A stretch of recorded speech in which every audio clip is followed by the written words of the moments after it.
Mr. Sanjay, an Indian citizen, went to USA for the first time for the purpose of employment on 10th May 2019. मतलब mister Sanjay जो है, mister Sanjay, an Indian citizen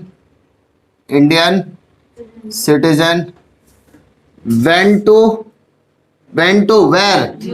USA for the purpose of employment, यानी भाई साहब India छोड़कर America की तरफ निकल गए, लेकिन क्या करने के लिए?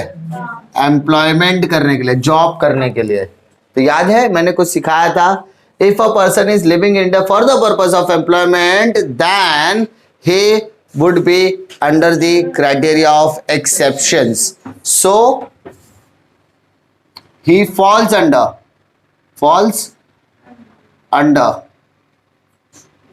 exception criteria, understood? हाँ है ना? सो कंडीशन लिखते समय कैसे लिखना? To become a resident mister Sanjay needs to satisfy one of the basic condition. He should stay in India for 182 days or more in the previous year. और B1 क्या कहता है? He should be stays in India for 182 days. याद आया मैंने कुछ बताया था? 182 डेज का मतलब क्या होता है? यहां पर एक्सेप्शन क्राइटेरिया में आने वाले बंदे को बेसिक कंडीशन B1 के अंदर जो 60 डेज का क्राइटेरिया है उसके लिए वो 60 नहीं होगा, उसके लिए 182 डेज होगा। और he should stays in India for 365 days or more in the 4 immediately preceding the previous year. अगर मैं इस पूरे कंडीशन को शॉर्ट एंड स्वीट में करूं, इसका मतलब सिर्फ और सिर्फ यहां पर उसे ए कंडीशन ही सेटिस्फाई करनी है, क्योंकि बी तो जब बंदा ए में ही 182 सेटिस्फाई नहीं करे तो B1 और B2 कैसे करेगा? इसीलिए लिखना हमें पूरा है। वापस बोल रहा हूं, ये कंडीशन 182 डेज वाला इसीलिए लिखा क्योंकि एक्सेप्शन का रूल्स वही बोलता था कि बेसिक कंडीशन के अंदर अगर, ठीक है, अगर कोई पर्सन है जो एक्सेप्शन क्राइटेरिया के अंदर आता है तो उसका बेसिक कंडीशन जो 60 डेज वाला है उसको रिप्लेस हो जाएगा 182 डेज। तो अगर उस एक्सेप्शन के रूल्स के हिसाब से मैं उसको शॉर्ट करूं तो इसका मतलब उसे सिर्फ कंडीशन ए को ही सेटिस्फाई करना है, क्योंकि अगर ये 182 सेटिस्फाई हो गया तो बी चेक करने की जरूरत नहीं है, और जब ये 182 वाला ही सेटिस्फाई नहीं हुआ तो B1 भी होने वाला नहीं है। क्लियर? ये ऐसा मॉडिफिकेशन क्यों किया? क्योंकि ये भाई साहब कौन से क्राइटेरिया में? एक्सेप्शन क्राइटेरिया में। अंडरस्टूड? हमारा कैलकुलेशन क्या कहता है कि हमारा प्रीवियस ईयर है 1 अप्रैल 2019 से लेकर 31 मार्च 2020। अब भाई साहब गए कभी? मई में गए कभी, आए कभी, वो देखना है हमको। He came to back to India on 19th November 2019. Find out residential status for the assessment year 2020 and 21. सबसे पहले अप्रैल, मई, जून, जुलाई, अगस्त, सितंबर, अक्टूबर, नवंबर, दिसंबर, जनवरी, फरवरी, मार्च, टोटल कितने मंथ्स हो गए? 12 मंथ्स। ठीक है, इतने में कोई डिफिकल्टी? अप्रैल, मई, जून, जुलाई, अगस्त, सितंबर, अक्टूबर, नवंबर, दिसंबर, जनवरी, फरवरी और मार्च, 12 मंथ्स। भाई साहब गया कभी? 10th मई, 10 मई को गए। तो क्या वो 10 मई के पहले इंडिया में था? सिंपल सी बात। तो इसका मतलब अप्रैल में कितने दिन वो इंडिया में था? 30 डेज इंडिया में था। मई में कितने दिन इंडिया में था? मई में कितने दिन इंडिया में था? 10 दिन, क्योंकि 10 तारीख को फ्लाइट पकड़ के कहां गया? अमेरिका। सिंपल। 10 तारीख के बाद वो इंडिया में नहीं था, तो इसका मतलब आया कभी? कौन सी नवंबर? 19th नवंबर, यहां पर आया।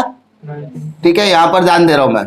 इसका मतलब इसके बीच में वो इंडिया में नहीं था, तो यहां पर भी नील, नील, नील, नील और नील। वापस बोल रहा हूं, वो इंडिया छोड़कर कब गया? 10th मई को गया। तो 10 मई के पहले वो इंडिया में था, मतलब मई का 10 दिन, उसके पहले अप्रैल आता है, अप्रैल का पूरा 30 डेज। अब वो 10 मई को अमेरिका चला गया, अमेरिका में खाया पिया ऐश किया, जॉब किया और 19 नवंबर को रिटर्न आ रहा है। तो 19 नवंबर के बाद वो कहां पर है? इंडिया में। तो कैलकुलेटर पे लो, 19 नवंबर बोला है। सबसे पहले हाथ से करता हूं, बाद में कैलकुलेटर से सिखा दो, ठीक है। कब वो आया? 19 नवंबर को आया। नवंबर में कितने डेज होते हैं? 30। तो 19 से लेके 30 का काउंट करते हैं। 19, 20, 21, 22, 23, 24, 25, 26, 27, 28, 29, 30। कितना होता है? 12 दिन। कितना दिन होता है? 12 दिन। अंडरस्टूड? ये 12 किधर से आया? 19 तारीख को आया, तो 19 को इंडिया में था। अब कैलकुलेटर का काम। 30 माइनस 19, 11। जिस दिन वो इंडिया में आया वो दिन मुझे काउंट करना है, +1। तो कितना हो गया? 12।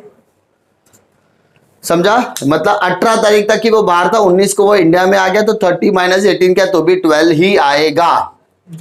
डेट में कैसे करना? 30 माइनस 19, 19 को आया तो 19 माइनस किया, तो टोटल 11 डेज। और आने का दिन और जाने का दिन काउंट करते हैं, आने का दिन काउंट करना, इसलिए 19 को +1 कर दिया मैंने। समझा? तो भी आंसर कितना आएगा? 12। नहीं समझ में आता तो ऐसा भी कर सकते हैं अपन, ठीक है।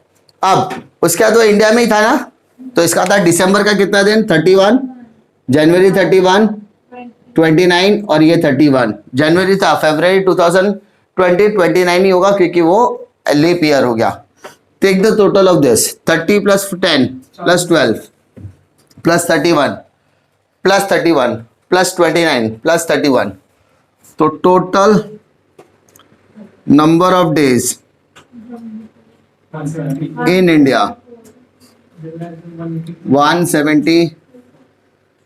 चेक करो। Oh my God,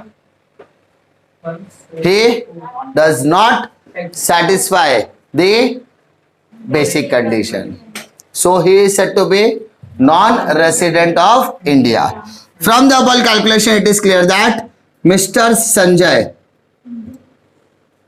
does not satisfy the basic condition. भाई साहब ने कंडीशन को सेटिस्फाई नहीं किया, इस वजह से so he is said to be non resident.